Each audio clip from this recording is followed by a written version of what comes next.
અત્યારે કંઈક ની કંઈક વાતે કંઈક ની કંઈક તકલીફો જીવનમાં આવતી હોય તો સેત દુખાવન તરત દોણા જોડાવા જતા ના રહેતા.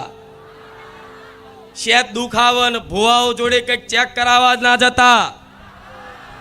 આવા મારી વાતથી કદાચ કોઈને મારો વિરોધ કરે, પણ હું કોઈ ભુવાની વિરોધી નહીં, અને બધાય ભુવા ખોટા છે એવું નહીં કહેતી, બધાય ખોટા છે એવું નહીં કહેતી, અને બધાય સાચા છે એવું નહીં કહેતી.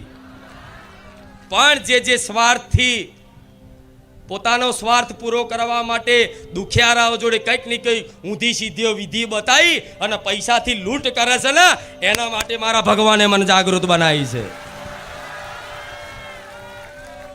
હું કોઈનો વ્યક્તિગત ક્યારેય વિરોધ કરવા જતી, હું કોઈનું ક્યારેય નામ દેતી, પણ હું તમને સાવધાન કરું છું, સચેત કરું છું કે સેત દુઃખ પડે અને કંઈક જોવડાવવા ના જતા રહેતા. થોડી બેઠવાની શક્તિ રાખજો.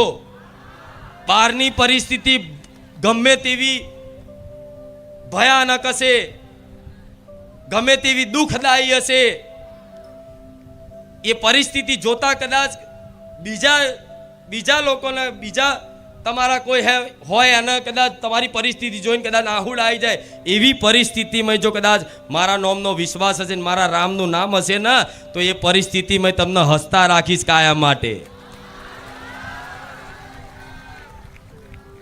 એનું નામ માં કહેવાય. જીવન છે તો સુખ દુઃખ બધુંય આવશે. જેમ વાતાવરણ બદલાય છે ને, શિયાળો ઉનાળો ચોમાસું, જેમ સિઝન બદલાય છે, જેમ ઋતુ બદલાય છે, એમાં સંસારમાં દરેક વસ્તુ, દરેક પરિસ્થિતિ, દરેક સમય પરિવર્તનશીલ છે. વારા ફરતી વારા બદલાય ને બદલાય. એટલે ક્યારેય થોડું દુઃખ આવવાથી, કોઈ મુસીબત આફત આવવાથી, જીવનમાં કોઈ આકસ્મિક ઘટના બનવાથી ભગવાન માતાજી પર અશ્રદ્ધા કરતા. કેમ કે શ્રદ્ધા અને વિશ્વાસ એક જ વખત થાય છે, ભરોસો એક જ વખત થાય છે. એક વખત ભરોસો તૂટ્યા પછી ક્યારે ભરોસો થતો